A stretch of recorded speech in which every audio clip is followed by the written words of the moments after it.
যে খবরের দিকে নজর রাখতেই হচ্ছে রাতের কলকাতা। সেই রাতের কলকাতায় হাড় হিম হত্যা। ইএম বাইপাসে ফিল্মি কায়দায় গাড়ি ধাওয়া করে তরুণীকে কোপ। মেট্রোপলিটনের কাছে ট্রাফিকে গাড়ি দাঁড় করাতেই তরুণীর ওপর চড়াও এবং এলোপাথারি কোপ। সঙ্গে সঙ্গেই তাকে হাসপাতালে নিয়ে যাওয়া হয় আর সেখানেই মৃত্যু হয়েছে তরুণীর। বন্ধুর সামনেই হাতে গলায় এলোপাথারি ছুরির ঘা।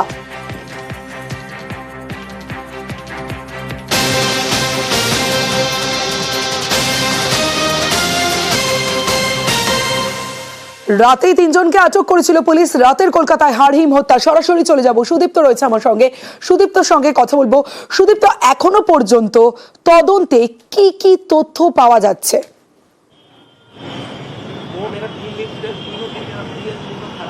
দেখো তমশ্রী, একদম মেট্রোপলিটনের যে ইএম বাইপাস, সেখানে কিন্তু একটি জনপ্রিয় একটি চায়ের দোকান, সেখানেই একদম এই ঘটনা ঘটেছিল ঠিক গতকাল একবারে 8:30 নাগাদ। গতকাল 8:30 মানে একদম শহরের কাছে বলা চলে একদম সন্ধেবেলা সেই মুহূর্তে, এবং সেখানেই কিন্তু হাড়হিম করা এই ঘটনা উঠে আসে, যেখানে এক মহিলাকে হত্যা একদম ছুরির আঘাত করা হচ্ছে এবং গলায় আঘাত করা হচ্ছে, হাতে আঘাত করা হচ্ছে, এবং আজ সকালে সেই মহিলার মৃত্যু হয়েছে বলে জানা যাচ্ছে।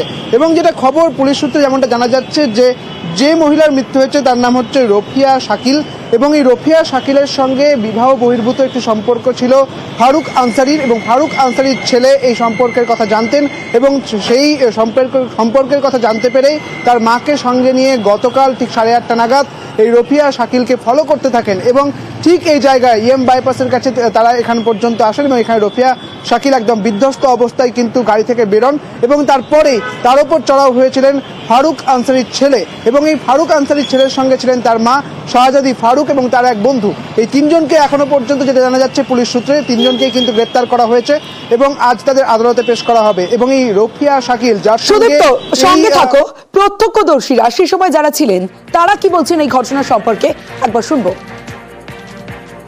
আড্ডা মারতে গেছিলাম, তারপর দেখি যে একটা থার গাড়ি আসে, এসে ওখান থেকে একটা মেয়ে বেরোয় গাড়িটা থেকে, একটা শর্ট ড্রেস, একটা পায়ে জুতো নেই, চুলের বাজে অবস্থা, হাতে পায়ে কাটার দাগ বোঝা যাচ্ছে। একটু যাওয়ার পর জল নেয় একটা কয়েকজনের থেকে, জল দিয়ে মুখ ফুক ধোয়া হয়। এদিকে অলরেডি একবার ঝামেলা হয়েছিল, যেখানে 3টে লোক, দুটো মহিলা ঝামেলা করছে, ওদের মধ্যে তো এই মহিলাটা হাঁটতে হাঁটতে বেরিয়েছে। তার কিছুক্ষণ পরে দেখেছি একটা ছেলে ওর পেছনে দৌড়ে একটা ছুরি নিয়ে হাতের ওপর 2টো কোপ মারে। তারপর ধাক্কাধাক্কি হয়, আরো ঝামেলা হয়, ওকে 2বার ফেলে দেওয়া হয় মাটিতে ধাক্কা মেরে, একবার ফুটপাতের ওপর পড়ে, পুরো রাস্তা রক্তে ভর্তি। ওটাকে দেখে আমরা ফলো করতে করতে আরো এগিয়েছিলাম, যে এগিয়ে দেখলাম যে মেয়েটাকে আরো কয়েকজন হেল্প করছে ক্যাবে ওঠার জন্য। ততক্ষণে দেখছি যে ওর এখান থেকে পুরো রক্ত হুড় করে রক্ত পড়ছে, এখানে পুরো রক্ত, মাথা ফাটা। এই পুরো পরিস্থিতিতে তখন ওকে সবাই সাহায্য করছে যে কোনো মতে যেন উঠে ওকে পৌঁছানো যায় কোনো একটা হসপিটাল, কারণ ওর বাঁচার মতন জায়গাতে দাঁড়িয়ে নেই। অ্যাটাকের মধ্যে ছিল 3টে ছেলে, একটা মহিলা, 3টে লোক, টোটাল 3জন বেড়ে, 3টে ছেলেই ছিল ওখানে উপস্থিত, আর একটা মহিলা যে জানা গেছে যে পরে যে ছেলেটা মেরেছে তার মা ছিল, সেই মাটাও নিজের বোরখা খুললে ওর পেছনে দৌড়েছিল যে মেয়েটাকে মারবে বলে। মানে তখন এরকম যখন এরকম বাজে জায়গায় যায় তখন সবাই আটকিয়ে দিয়েছিল, ওখানে যতজন আরো লোক বসেছিল, ওর সাথে ওই মুহূর্তে তখন কোনো লোক ছিল গাড়িটা না, কারণ ঝামেলা পরে যখন জানা যায় ঝামেলা যখন শুরু হচ্ছে তখন ওরা বেরিয়ে গেছে, যখন সবার মন ওখানে ডাইভার্ট হয়ে গেছে। আমি তো ভেতরে ওখানে কাজ করছিলাম, একটা মেয়ে প্রথমে আসলো পুরো তাড়াহুড়ো করে, দাদা প্লিজ এটা আমার বন্ধুকে বাঁচান করে। আমি তো বুঝতে পারিনি আমি কি হয়েছে। আমি তখন সামনে আসলাম, বলছি দেখলাম পায়ে পুরো রক্ত ঝরাচ্ছে। আমি বলছি কি অ্যাক্সিডেন্ট হয়েছে? বলছে না, একটা ছেলে ওখানে বাইপাস ধাবার সামনে চাকু মেরে দিয়ে, মানে ছুরি মেরেছে ওনাকে। আমি এটা তো অনেক রক্ত বেরোচ্ছে, মানে গলা ফলা আমি এটা ধরেছে এরম ভাবে, আর পুরো রক্ত বেরোচ্ছে, গলায় মেরেছে, প্লাস এইখানেও দেখলাম কাটিং আছে, তো গলাটা এরম ভাবে ধরেছিল। আমি বললাম যে ম্যাডাম এটা তো খুব ডিপলি কেটে গেছে, আপনি একে কাইন্ডলি হসপিটালে নিয়ে যান, এখানে সম্ভব না এটা ফার্স্ট এড করা। প্রতিনিধি সুদীপ্ত রয়েছে আমার সঙ্গে, সুদীপ্তর সঙ্গে কথা বলবো। সুদীপ্ত, একটা বিষয় একটু পরিষ্কার হতে চাইবো, এই যে গাড়ি ট্র্যাক করার কথা বলা হচ্ছে বারবার, আমি একটু জানতে চাইবো ওই তরুণী, যে যুবক ওই তরুণীর ওপর চড়াও হয় তার বাবার সঙ্গে সম্পর্ক, সেই সময় ওই তরুণী কি তার বাবার সঙ্গেই ছিলেন যে কারণে ট্র্যাক করা সম্ভব হয়েছে? তাহলে যদি থেকে থাকেন তাহলে ওই ব্যক্তি এখন কোথায়?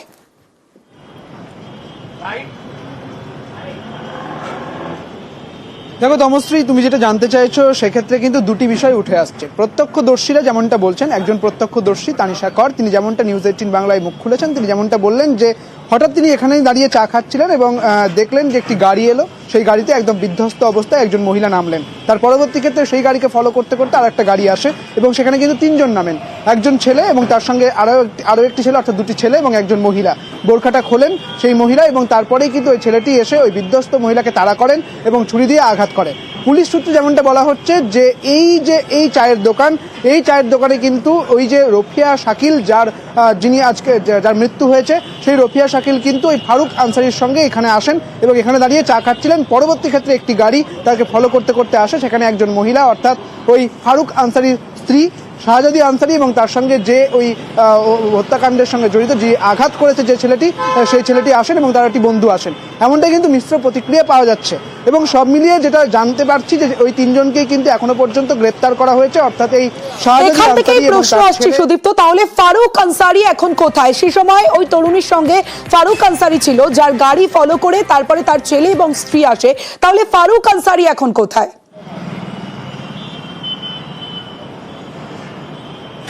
একদমই এই ফারুক আনসারিরই খোঁজ করছে পুলিশ, কারণ যেটা জানা যাচ্ছে এই ঘটনার পর থেকে একেবারে পলাতক ফারুক আনসারি, তিনি এখন কোথায় রয়েছেন সে বিষয়ে তদন্ত শুরু করেছে পুলিশ।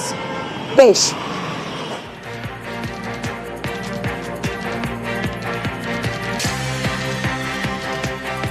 রাতের কলকাতায় হারিম হত্যা, ইএম বাইপাসে ফিল্মি কায়দায় গাড়ি ধাওয়া করে তরুণীকে কোপ। মেট্রোপলিটনের কাছে ট্রাফিকে গাড়ি দাঁড় করাতেই চড়াও বন্ধুর সামনেই হাতে গলায় এলো পাথারি ছুরির ঘা এবং হাসপাতালে নিয়ে গেলে মৃত্যু হয় তরুণীর। 5 বছর আগে নারকেল ডাঙায় থাকতেন এই তরুণী, কি বলছেন পাড়াপড়শিরা শোনাবো।